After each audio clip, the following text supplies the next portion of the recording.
When I was 5 years old, my 4-year-old sister and I woke up on stretchers in the hospital.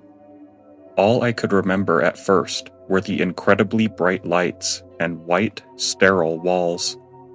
A pretty nurse with curly blonde hair and bright red lipstick was taking care of me, and looked extremely worried.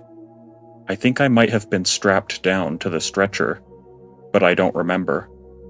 I have no idea why I didn't put up more of a fight, because I do remember that there was a tube down my throat. I couldn't understand why she was so worried. I just wanted her to laugh.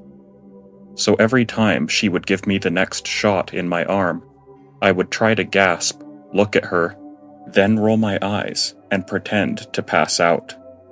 I'd open my eyes and let out a muffled laugh, and she would smile. To this day, I still can't stand the thought of gagging or throwing up. A few times, my dad would randomly burst into my hospital room. Each time, he looked terrified. I didn't understand why he kept coming and leaving until much later, when I was told that the hospital had my sister and I in opposite rooms. Apparently, my heart stopped 9 times. It wasn't long until my sister and I found out that our mother had tried to overdose us on her pills. It was another 2 decades before I realized that she didn't have a psychotic break like I thought. She was just angry at my dad for drinking and wanted to get back at him.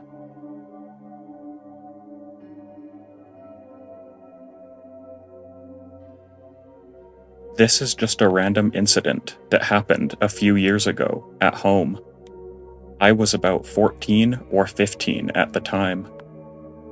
My dad asked me to put the laundry out on the line, and I did. Because it was me putting it up, I put the washing in a particular order to make a game out of it. When the sun started to go down, my mom said to bring the washing in because it would be dry, and it was supposed to rain later that night. I looked out the back window just to make sure it wasn't raining yet. To my surprise, the washing line in the backyard was empty. I told my mom, and she looked confused. I asked my dad, and he was confused as well. We all went outside, and there was nothing there at all. No one had brought the washing in, but there wasn't anything there on the line. We didn't think much of it and went to bed. The next morning, I wandered outside and I saw that all of the clothes had been put back on the line, exactly in the same order that I had left them. My parents were just as confused as I was. None of us have a clue what happened or how.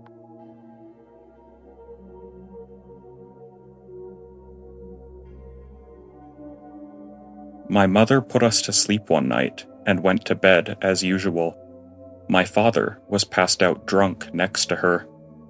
She wakes up a few hours later and gets the feeling that she's being watched, and, without making it obvious that she's awake, scans the room.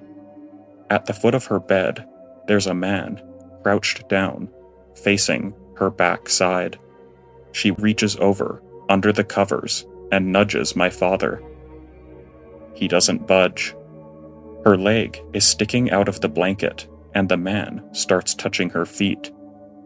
Then he starts touching her ankles. She starts pinching my dad as hard as she can. Nothing.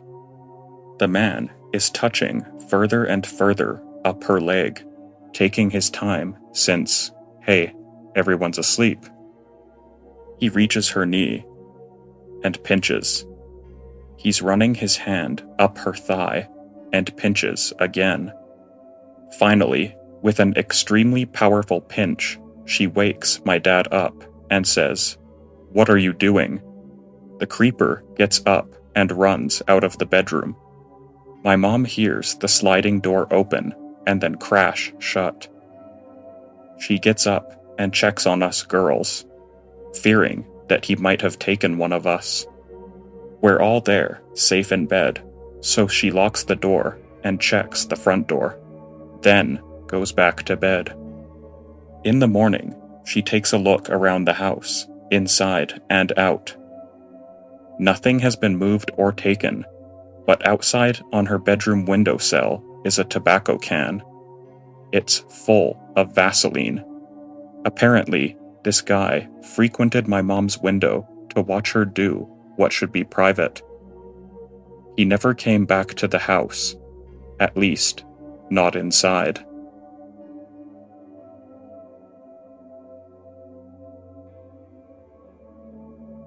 My family has lived in rural Nebraska since they immigrated from Germany in the mid-1800s. At the turn of the century, disease was pretty rampant in the homesteading area, and it killed off members of almost every family. Whenever somebody died of illness, time was of the essence in burying them, so as not to let the virus spread from the deceased to the living. This meant no wake periods. So, an aunt of some unknown number of greats, preceding her relationship to me, dies of some disease, and she gets buried in the family cemetery on the homestead. The dogs were very fond of her, so it wasn't too surprising that after the funeral, the two dogs were constantly at the grave. However, the rest of the family began to think something of it when, a week and a half later, the dogs were still visiting her grave almost constantly. But they weren't just at the grave. They were visibly distressed and often barking. This goes on for maybe 2 weeks when the family decides to check it out. They dig the casket up and open it. The hair of the deceased has all been pulled out. Her fingers are raw and bloody and mangled from where, on the inside of the casket door, they can see deep scratches in the wood. She was comatose when they buried her, and she came to while underground, probably spending her last 5 or so days alive in a buried casket.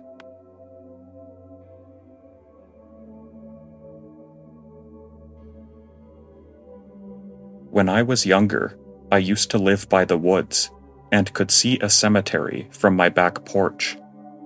One Easter, I remember waking up and seeing the Easter bunny in my room, like one of those costumes adults would wear.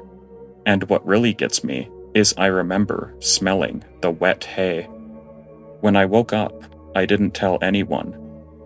But there was an extra Easter egg in my house that my parents didn't hide. Years later, when I was in high school, I asked my parents if they ever dressed up like the Easter bunny and came into our room. They said that they never had, and they would never go to so much trouble. Then my younger sister, who I shared a bunk bed with when this happened, said she remembered when the Easter bunny came into our room and made a remark about the hay smell. I had chills. I was terrified that we both remembered seeing a stranger dressed as a bunny in our room. To make things even stranger, I told the friends I sat with at lunch what happened. One of the girls was my neighbor across the street. She told me that one Easter, a long time ago, she looked out of her window during the night and saw the Easter bunny standing in her driveway. To this day, I am terrified of people in rabbit costumes.